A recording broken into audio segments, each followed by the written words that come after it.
කුඩේ ලකුණෙන් මොරටුව මහනගර සභාවට තරඟ වදින මේ කොරළවැල්ල කොට්ටාසේ නියෝජනය කරලා තරඟ වදින ආදරණීය විරාජ් සහෝදරයා අපි හැමෝම දන්නේ විරාජ් කිව්වම විරාජ් සහෝදරයා ඇතුළු ඔබ සියලු දෙනාගෙන් අවසරයි. එනිසා මේ මූදායිනේ කොරළවැල්ලේ අර ඔබ කලින් කිව්වා වගේ එක පැත්තකින් දීවර රස්සාවෙන් ජීවත් වෙන අනිත් පැත්තෙන් වඩු කර්මාන්තයත් එක්ක බැඳිලා ඉන්න ඒ වගේම මේ මොරටුව නගර සීමාවේ මේ කොරළවැල්ලේ ජීවත් වෙන ඔබ මම ඉස්සරහ ඡන්දෙදී අපිට වැඩක් වෙන තීරණයක් ගන්නවා නම් ඒ තීරණය මොකක්ද කියලා කතා කරන්නයි අපි ආවේ. නිකන් ආවට ගියාට අපි දන්න මිනිස්සයා නිසා විරාට්ට ඡන්දෙ දෙන්න කුඩේට ඡන්දෙ දෙන්න ඕන කියන එකට එහා ගිය ඊට වඩා ලොකු කතාවක් ඔබත් එක්ක කියලා යන්න ආවේ. අර අපේ තරුණ සහෝදරවරු කිව්වා වගේ අපේ රටේ දේශපාලනය කියන්නේ මිනිසුන්ට සම්පූර්ණයෙන්ම තිත්ත වෙලා තියෙන දෙයක්. හැමදාම මේ අපිත් එක්ක හොඳට කාගෙන බීගෙන වැටිලා ඉන්න මිනිස්සු ප්‍රාදේශීය සභාවට නගර සභාවට යවනකම් අපිත් එක්ක හොඳයි කරේ අත දාගෙන ගමේ මරණයට මගුලට සැපට දුකට අපිත් එක්ක වැටිලා ජීවත් වෙනවා. හැබැයි එතනින් උඩට යද්දි මන්ත්‍රී ලැබෙද්දි බලය අතට ලැබෙද්දි කියපු දේවල් මතක නැති වෙලා යනවා. දැන් මේ ගිය අවුරුද්දේ ඔහොම මේම ඊයේ පෙරේදා අපි මේ රටේ පට්ට හොරුන් එලවලා දාලා දූෂිතයන් වතු ගාලා දාලා අඩුම තරමේ මේ රටේ හොරකම වංචාව නවත්තයි අපිට අපේ දරුවන්ට අනාගතයක් හදයි කියලා අපි අපේ අනුර දිසානායක සහෝදරයාවයි මාලිම ආණ්ඩුවයි බලයට ගෙනාවා. දැන් අපි හොල්මන් වෙලා තුෂ්ණිම්බූත වෙලා බලාගෙන ඉන්නවා. යකෝ බලයට එන්න කලින් කියපු ඔක්කොම දැන් අමතකයි. කියපු නැති ඒවා කරන්න පටන් අරන් තියෙනවා. දුන්නු පොරොන්දු පැත්තක කරන්නේ නැහැ කියපුවා කරන්න පටන් අරන් තියෙනවා. බඩු මිල බදු බර අඩු කරනවා. පොඩි මිනිහට ජීවත් වෙන්න සහන සලස්වනවා කියලා බලයට ආවේ. ඇවිල්ලා ගෙනාව අයවැයක්. ඒ අයවැය ගේද්දි අපි බලාගෙන හිටියේ අපිට සහනයක් වෙයි කියලා. බඩු මිල අඩු වෙයි. ජීවත් වෙන්න අමාරු අපේ දුෂ්කරතා අඩු වෙයි. දරුවන්ගේ අධ්‍යාපනයට වියදම් කරන්න අමාරුවෙන් ඒව අඩු වෙයි. එදිනදා කුලියක් මලියක් කරන මිනිසුන්ගේ ජීවිතේ මීට වඩා සුරක්ෂිත වෙයි. රැකියා කරන මිනිසුන්ගේ විශේෂයෙන් පෞද්ගලිකාංශෙත් ස්ථීර රැකියාවක් නැතුව අනියම් කොන්ත්‍රාත් මෑන් පවර් වෙනම මොනවා හරි ඒ ශ්‍රමය මංකොල්ල කන වගුරෝන මිනිසුන්ගේ යන්තම් හරි පඩිපත සොච්චමක් හරි වැඩි වෙයි කියලා අපි හිතුවා. ආණ්ඩුව අපිට බොරු පොරොන්දු ගොඩාක් දුන්නා. මේ අයවැයනුත් කිව්වා පෞද්ගලිකාංශේ අවම වැටුප රුපියල් 27000ක් කරනවා කියලා. බලපුවාම එව්ව නිකන් කතා සාප්පු විතරයි. පඩි වැඩි කරනවා කිව්වට හාම්පුතුන් එක කතා කරලා නැහැ. ඒකට නීති හදලා නැහැ. එව්ව නිකන් මේ වේදිකාවල කියන සුරංගනා කතා විතරයි. තම දොයිත්තුවකින් පෞද්ගලිකාංශේ කාගවත් පඩිය වැඩි වෙලා නැහැ. මෙතන මේ කොරළවැල්ලේ ඉන්නවනම් මට අතුස්සලා කියන්න. ආණ්ඩුව පෙබරවාරි අයවැය ගෙනාවට පස්සේ පෞද්ගලිකාංශේ කාගේ හරි වැටුප එක රුපියලකින් වැඩි වෙලා තියනවාද කියලා නෑ. වැඩි වෙලා නෑ. වෙන මොකක් හරි හේතුවකට වැඩි වෙලා ඇති. ආණ්ඩුව නිසා අයවැය නිසා ආණ්ඩුව දාපු නීති රෙගුලාසි නිසා කිසිම හාම්පුතෙක් පඩිය වැඩි කරන්න කටයුතු කළා නෑ. දැන් මේ පොඩි මිනිහට ආදායම වැඩි කරනවා කිව්වා. ජීවත් වෙන්න තියෙන දුෂ්කරතා අඩු කරනවා කිව්වා. කර උඩින් තියලා තියෙන බදු බර ඉවත් කරනවා කිව්වා. ඔහොම තමයි ආවේ. තව ගොඩක් තියෙනවා හොරු අල්ලනවා කිව්වා. අපරාධකාරයන්ට දඬුවම් දෙනවා කිව්වා. වංචා දූෂණ නවත්තනවා කිව්වා. ඒ ඔක්කොම පැත්තකින් තියලා දැන් මොකද වෙලා තියෙන්නේ? අර ජාත්‍යන්තර මූල්‍ය අරමුදලේ ඒ කොන්දේසි පිට ආපහු ඒ පාරෙම යමින් තියෙනවා. මේ අමාරුවෙන් ජීවත් වෙන සාමාන්‍ය ජනතාව වෙච්ච අපේ කර උඩින් බර තියලා අන්න ධන කුවේරයන්ව ගලවලා තියෙනවා. පෞගිය කාලේ ගෝඨාභයගේ කාලේ හාල් වෙළඳපොලේ නැති වෙද්දි හාල් මිල වැඩි වෙද්දි හාල් මාෆියාව ඇවිල්ලා අපේ බඩට ගහද්දි එතකොට අපේ අනුර දිසානායක සහෝදරයා අපට ඇවිල්ලා කිව්වේ රටින් හාල් ගෙන්නන්න නම් ආණ්ඩුවක් මොකටද කියලා. මේවා එක පෑම් පහරින් විසඳන්න පුළුවන් ප්‍රශ්න හාල් මිල පාලනය කරන්න බැරි නම් ආණ්ඩුවක් මොකටද කියලා ඇහුවා. දැන් අපේ අනුර දිසානායක ජනාධිපතිතුමා මේසෙට තට්ටු කරලා ආය රුපියල් 10කින් හාල් මිල වැඩි කරනවා. වෙළඳපොලේ හිඟේ නවත්තන්න කියලා හිඟ වෙලා තියන්නේ ඇයි? අර ජාවාරම්කාරයෝ මහ පරිමාණ ව්‍යාපාරිකයෝ අන්න තමන්ගේ ලාභය වෙනුවෙන් හිඟයක් බොරුවට හදලා හංගලා තියෙන්නේ. වෙළඳපොළට එන්නේ නැහැ හංගලා තියෙන්නේ. දැන් ඒක නවත්තන්න රටින් හාල් ගෙනාවා. රටින් හාල් ගෙද්දි අනිත් පැත්තෙන් ගොවියාගේ බඩට වදිනවා. ඒ නිසා දැන් මේ දේශපාලනේ තිත්ත වෙලා තියෙන්නේ.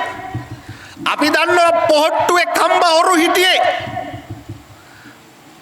මේවා කාලා රට හප කරලා විනාශ කරලා රාජපක්ෂ පවුලයි හැටි කරයි ඔක්කොම මෙරට අන්තිම අගාධයට ඇදලා දැම්මා. මෙරට දේශපාලනේ එහෙමයි. සාමාන්‍යයෙන් අපි දන්නවා කවුරුත් පස්සෙන් වැටිලා යන්නේ වැඩිපුර සල්ලි වියදම් කරන දේශපාලනයේ වටේ. කටවුට් ගහලා පෝස්ටර් ගහලා කාර්යාල දාලා කණ්ඩ බොණ්ඩ දීලා කසිප්පු ටික බෙදලා සහපිරිවර පිරිවරාගෙන ඉන්නේ මොකද? ඒක තමයි අපේ රටේ දේශපාලනේ දින්නේ. එතකොට මේ රටේ ජනතාව වෙච්ච ඔබ මම අපි කල්පනා කළාද මේක මෙච්චර වියදම් කරන්නේ මුගේ ඇඟ කහනවටද? නෑ. වියදම් කරනවා වගේ 10 15 ගුණයක් 100 ගුණයක් මේ දේශපාලනයෙන් හම්බ කරන්න පුළුවන්. දේශපාලනේ මරු මජර රස්සාවක් ජාවාරම. හැබැයි අපේ රටේ තිත්ත ඇත්ත තමයි දේශපාලනේ වැඩිපුර වියදම් කරපු එක තමයි දින්නේ. 2020 දී අර මේ ඔක්කොම හොරකම් කරපු උන් ටික තමයි දිනලා පොට්ටුවෙන් තොග පිටින් පාර්ලිමේන්තුවට ගියේ. මේ මොරටුව නගර සභාව දිනලා තිබුණේ කවුද? පොට්ටුව.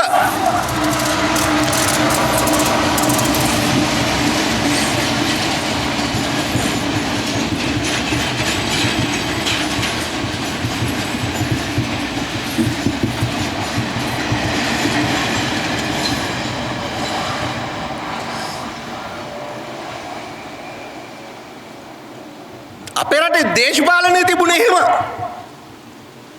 හැබැයි 2022 දී රටේ ආර්ථිකය කෙලවිලා ගෑස් ටික නැති වෙලා තෙල් ටික නැති වෙලා ලයිට් කපිලා අපේ පස්ස බිම යනවාට පස්සේ තමයි මොලේ පෑදෙන්න පටන් ගත්තේ රටේ ජනතාවගේ.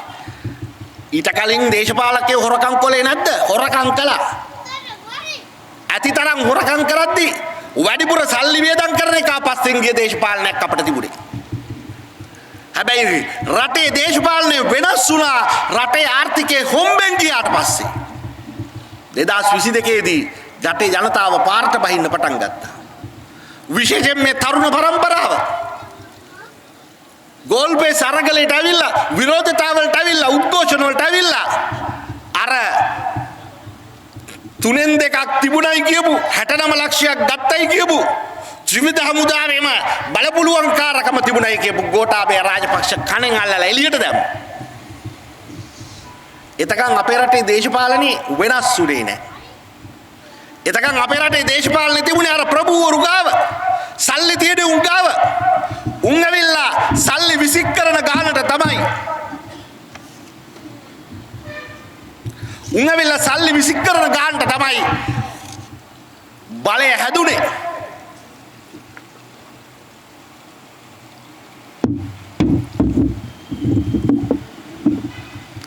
හැබැයි 2022 පස්සේ අපි අලුත් පාඩමක් ඉගෙන ගත්තා.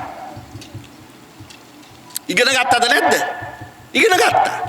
නැත්තම් 2022කට කලිනුත් අපේ අනුර දිසානායක සහෝදරයලා අර ෆයිල් මිටි තියාගෙන වාහනේ දාගෙන ඇවිල්ලා කිව්වා මුන් හොරු කියලා. කවුරුත් ඇහුවද? නෑ. හොරුවත් එක්ක එකතු වෙලා යන රටක් තිබුණේ. එනිසා ජනතාව වෙනස් කරන්න පුළුවන්, අපිට පත් කරන්න වගේම අස් කරන්න පුළුවන් කියලා ඉගෙන ගත්තට පස්සේ තමයි මේ තියෙන බලය මාරු කරන්න පුළුවන් කියලා අරගලෙන් ඉගෙන ගත්තට පස්සේ තමයි අලුත් ආණ්ඩුවක් හදන්න රටේ ජනතාවට ධෛර්යය හම්බුනේ. ඒ නිසා මොනවා වුණත් අර හොරු එලෝලා දූෂිත එලෝලා අලුත් ආණ්ඩුවක් හදන්න අපේ රටේ ජනතාව ගත්ත තීරණය ගැන අපි ඊටාම සතුටු වෙනවා. ආණ්ඩුවක් හැදුවා, පාර්ලිමේන්තුවේ 3/2 බලය ගත්තා.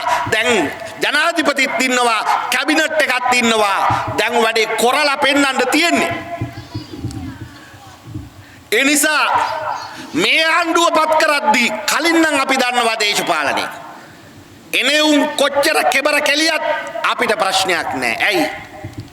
අපි දන්නවා උන් එකෙක්වත් දෙන්නේ රට හදන්න නෙමෙයි. එනිසා උන් ඇවිල්ලා ඡන්දේ ගනිද්දි ඡන්දේ දිනද්දි අපිට පොරොන්දු දෙනවා. කප්පර පොරොන්දු දෙනවා. කොල්ල කෙල්ල රස්සාවට දාන්නම් කියනවා, පාර හදන්නම් කියනවා, කුණු අයින් කරන්නම් කියනවා, ලයිට් එක දාන්නම් කියනවා. නොදෙන පොරොන්දුවක් නැහැ. අපි හැබැයි අපි දන්නවා ඕක කරන්නේ නැහැ කියලා. සහසුද්දෙන් දෙන පොරොන්දු කරන්නේ නැහැ කියලා තමයි දැනගෙන තමයි අපි ඡන්දෙ දෙන්නේ. අපි ඡන්දෙ දුන්නේ එහෙම. මතක් කරලා බලන්න, කල්පනා කරලා බලන්න. අපි මේ පැත්තට දිනන පැත්තට සෙට් වෙනවා, හොරා කනේ උන්ට සෙට් වෙනවා. නැත්තම් අපිට ඒ මොනවා හරි උදව්වක් ආණ්ඩුවෙන් කරගන්න දෙයක් තිබ්බොත් ඒකට ගන්න අපි දිනන පැත්ත හිට ගන්නවා. ඒ නිසා ඒක තමයි අපේ රටේ තිබුණු දේශපාලනේ. ඒක මේ පහුගිය ඡන්දෙදි ජනතාව වෙනස් කරා. ඒ නිසා කලින් පොහොට්ටු ඡන්ද ගන්න බොරු කියලා ඇවිල්ලා ඒව කරන්න බැරුව ගියාට මිනිසුන්ට එච්චර ප්‍රශ්නයක් නැහැ. ඇයි? මිනිස්සුත් උන් කියන්නේ බොරු කියලා දැනගෙනම තමයි පොහොට්ටුවට ඡන්දෙ දුන්නේ. ආසියාවේ ආශ්චර්ය කරනකොට මේ අක්කු කරන මගුලක් නැහැ කියලා දැනගෙනම තමයි ඡන්දෙ දුන්නේ. ඒ නිසා පොහොට්ටුවට අලියට සජබෙන ඡන්දෙ දෙද්දි මිනිස්සු මුන්ගේ දේශපාලනය කියන්නේ ජාවාරමක් කියලා දැනගෙන හිටියේ. එතකොට තිබුණේ Tamanට සයිඩ් එකෙන් ලැබෙන සපෝට් එකක්. Tamanට ලැබෙන පුද්ගලික වාසියක්. හැබැයි පහුගිය වතාවේ අපේ රටේ ජනතාව මාලිමාවට ඡන්දෙ දුන්නේ එහෙම නෙමෙයි. මාලිමාවට ඡන්දෙ දුන්නේ ඇත්තටම මොනවා හරි කරයි කියලා බලාපොරොත්තුයි. ඒ නිසා තමයි දැන් මාලිමාව කියපු දේවල් නොකර ඉන්නද්දී අපිට හිතට අමාරු. දැන් මෙච්චර කියලා යකෝ මුනුත් ඇවිල්ලා ආපහු අනිත් පැත්තට නම් යන්නේ. ආපහු අනිත් පැත්තට නම් යන්නේ. මොකද්ද මේ දේශපාලන? දැන් ඔක අපෙන් අහනවා. දැන් ඡන්දෙ ඉල්ලන්න එද්දී ජනාරගල සන්දානෙත් මේම කියනවා, අර එහෙම කියනවා. අපේ ප්‍රශ්න බලන්නම් කියනවා. මේ තොරලවැල්ලේ මිනිසුන්ගේ බැරි අමාරුකම් ඒවට උත්තර හොයන්නම් කියනවා. ඉතින් අන්තිමේදී මේ අපේ විරාජුත් ඔහොම ගිහිල්ලා මේ යන තාලෙට අනිත් පැත්ත වෙයිද? ගියාට පස්සේ නගර සභාවට ගිහිල්ලා නාගරික මන්ත්‍රී වුණාට පස්සේ අපේ ප්‍රශ්න, අපේ ගමේ ප්‍රශ්න, අපේ දීවරයාගේ ප්‍රශ්න ඔව්වා අමතක වෙලා යයිද? ඔක තමයි හිතෙන්නේ. ඇයි? එතනට අවිල්ලා තියෙන්නේ. දැන් මාලිමාවත් ආණ්ඩුවක් හදලා යන්තම් මාස 4ක් 5ක් ගෙවිගෙන එනවා. හැබැයි කියපු එකක්වත් කරලා නැහැ. ඒ නිසා දැන් ඔන්න දේශපාලනේ තිත්ත වෙලා තියෙන්නේ මිනිස්සුන්ට. මොකාවත් වැඩක් නැහැ කියලා හිතන්න පටන් අරන් තියෙන්නේ. දිනන්න කලින් කොච්චර දේවල් කිව්වත් වැඩක් නැහැ. දින්නට පස්සේ ඔය මොකක්වත් වෙන්නේ නැහැ කියලා හිතන්න පටන් අරන් තියෙන්නේ. ඒ නිසා ඒකයි මම කිව්වේ. අපේ විරාජ් සහෝදරයා නැත්නම් ඔයගලගේ විරාජ් අයියා විරාජ් මල්ලි එයා හොඳ මිනිහෙක්ද නැද්ද කියන්න අපි හොඳට කාලා බලලා තියෙනවා. මේ ඉන්නේ මේ නොදන්න මිනිස්සු නෙමේ. එක ගමේ එකට කාගෙන බීගෙන වැටිගෙන හැදීගෙන එකට ජීවත් වෙච්ච මිනිස්සු හොඳට දන්නවා මිනිහා කවුද කියලා. ඒ නිසා අපිට ආයේ අමුතුවෙන් මේ කොරළවැල්ලේ මිනිස්සුන්ගේ දීවරයාගේ මේ වඩු කර්මාන්තයේ දෙන මිනිස්සුන්ගේ ඇත්ත ප්‍රශ්න කතා කරන්න විරාජ්‍ය වඩා හොඳ මිනිහෙක් නෑ කියලා අපි ආයේ අමුතුවෙන් කියන්න ඕනේ. හැබැයි දැන් මේ මාලිමාව මේ ආණ්ඩුවක් හදලා මෙච්චර ජනතාව බලාපොරොත්තු තියලා ඒ බලාපොරොත්තු කඩද්දී හැම එක්කෙනාටම අමුතු බයක් එනවා. ආයේ හිතෙනවා යකෝ මේ කියද්දි මෙහෙමයි දින්නට පස්සේ මේ දේශපාලනේ මෙහෙමද මුන් හැම එකාටම දින්නට පස්සේ අපිව අමතක වෙලා යනවද? ඒ නිසා අපේ රටේ දේශපාලනේ කියන්නේ අපි මොකෙක්ට හරි එකෙක්ට ඡන්දෙ දීලා මොකක් හරි පක්ෂයක් තෝරලා බලයට පත් කරලා නගර සභාවට ප්‍රාදේශීය සභාවට පාර්ලිමේන්තුවට යවලා ආණ්ඩු හදලා අපි ජනතාව එක්ක අපි බලාගෙන ඉන්නවා. ඒගොල්ලෝ ගිහිල්ලා අපේ ප්‍රශ්න විසඳයි කියලා. ඔන්න ඔතන තමයි ඇත්ත ප්‍රශ්නේ තියෙන්නේ. දැන් පහුගිය කාලේ මේ දීවරයන්ගේ ප්‍රශ්න ගන්න භූමි තෙල් මිල ඔරොත්තු දෙන්නේ නැති නිසා ආණ්ඩුව එනකොට කිව්වා දීවරයන්ට දෙනවා කියලා භූමි තෙල් සහනාධාරයක්. දැන් ආණ්ඩුව සහනාධාර දෙනවා කාටද? දීවර කර්මාන්තයේ බොහෝ දෙනෙක් ඉන්නවා. බෝට්ටු තියන අයත් ඉන්නවා. තව ගොඩක් අය වැඩ කරනවා. කර්මාන්තයට අදාළ තව ක්ෂේත්‍ර ගොඩාක් තියෙනවා. මාළු රස්සාව කරනකොට පැති ගොඩකින් මිනිස්සු සම්බන්ධ වෙලා ඉන්නවා. හැබැයි ආණ්ඩුව සහනාධාරي දෙසරයක් යන්තම් දුන්න කාටද? බෝට්ටු හිමියට විතරයි. දීවරයට ඇති සහනාධාරයක් නැහැ. පෞගිය කාලේ කලවර කර්මාන්තේ කරගන්න බැරි තත්ත්වයක් ආවා. ඇයි? ලුණු එකක් ලුණු නැහැ.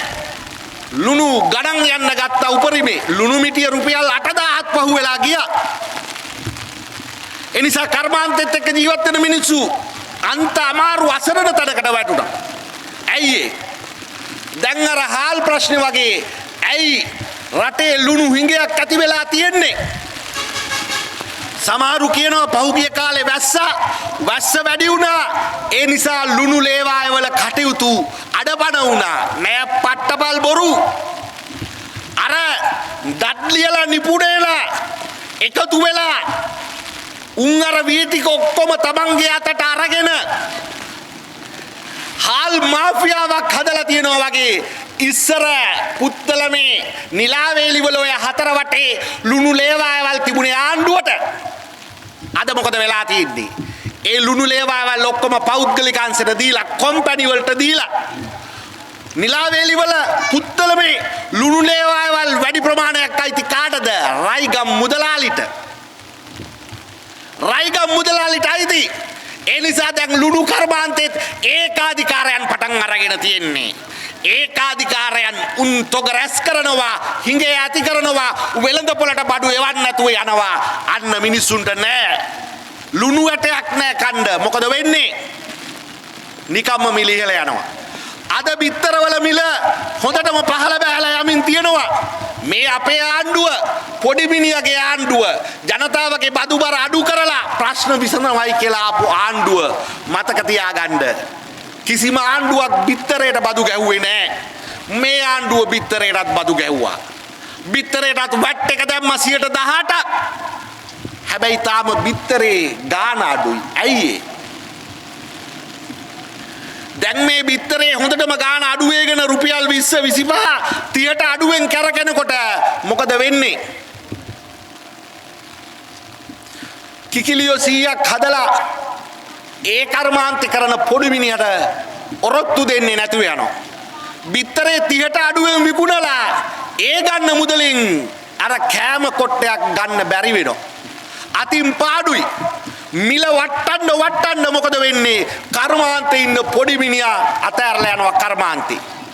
කිකිලියෝ ටික මාසට විකුණලා දාලා වැඩේ නවත්තලා දාලා යනවා. අන්න මහා පරිමාණයෙන් කූල් රූම් හදාගෙන ලක්ෂ ගණන් බිත්තර එකතු කරන්න පුළුවන් විදියට වැඩේ හදාගෙන අන්න ජාවාරංකාර වෙනවා. උන්ගේ ඒකාධිකාරය පටන් ගන්නවා. අද මේ අඩු කරලා දීලා වෙළඳපොළ අල්ලලා තව මාස කීපයක් ඇද්දි අපට රුපියල් 100ටවත් බිත්තරේ කන්න බැරි වෙනවා. අපි හිතුවේ මේ ආණ්ඩුව ඇවිල්ලා මේ පොඩි මිනිහාගේ පැත්ත ගනී නෑ. පොඩි මිනිහාගේ පැත්ත අරන් නෑ, ජාවාරම්කාරයාගේ පැත්ත අරන් තියෙන්නේ. දීවරයාගේ පැත්ත අරන් නෑ, දීවර මුදලාලිලාගේ පැත්ත අරගෙන තියෙන්නේ.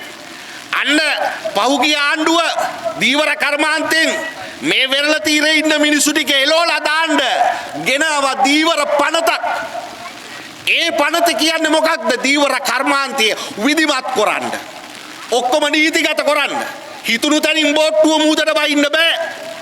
හැම එකටම බලපත්‍ර ගන්න ඕනේ. ඒ බලපත්‍ර මුවාවෙන් මොකද්ද වෙන්නේ?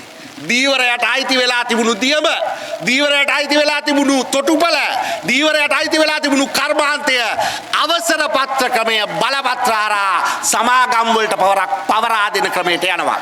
දැන් මේ රනිල් වික්‍රමසිංහ සීයා හදපු දීවර පනත දැන් මාලිමා ආණ්ඩුවත් උස්සගෙන එනවා. එකක් දෙකක් පොඩ්ඩක් වෙනස් කරලා තියෙනවා. කිලෝමීටර් 5න් එහා පැත්තට යන්න බෑ කියූප එක වෙනස් කරලා තියෙනවා. හැබැයි පරණ පන තමයි පොඩ්ඩක් එහාට මෙහාට වෙනස් කරලා පිට කවරේ මාරු කරලා අරන් ඇවිල්ලා තියෙනවා. ඒ නිසා ඒකයි මම කියන්නේ මේ ඇත්ත ප්‍රශ්න විසඳ ගන්න. මේ ඇත්ත ප්‍රශ්න විසඳ ගන්න. මේ පරණ දේශපාලනය හරියන්නේ නැහැ. ඉන්දියාව එන්නේ අපට ආදරයට නෙමෙයි. ඔය ඒකාබද්ධ යාන්ත්‍රණ මුවාවෙන් කරන්නේ අපේ රටේ සම්පත් ටික කොල්ල කා ගන්න එක කියලා පටන් ගත්තේ. දැන් ගිවිසුම් ගැව්වා. ගිවිසුම් කෝ කියලා ආපුවාම අර වයසක මිනිස්සයා ප්‍රධාන ලේකම් කියනවා මොකක්ද? වයසට ගියාම කල්පනාව අඩු වෙනවා. ඒ නිසා ඒ කියන ඒවල් හරි වැරද්ද ගැන අපි එච්චර හිතරිද්ද ගන්න ඕනේ නැහැ. ඒ මිනිස්සයා කියනවා පාර්ලිමේන්තුවට ඉදිරිපත් කරාලු ඉන්දියාවත් එක්ක ගහපු ගිවිසුම්. පාර්ලිමේන්තුවේ සභානායක නලින්ද ජයතිස්ස ඇමතිවරයා ඔව් කියන්නෙත් නෑ කියන්නෙත් නෑ මාත් ඉස්සරහට ඇවිල්ලා කටපැත්තෙන් hina වෙලා ප්‍රධාන ලේකම් කිව්වේ බොරු කියලා අභිනයෙන් පෙන්නලා යනවා.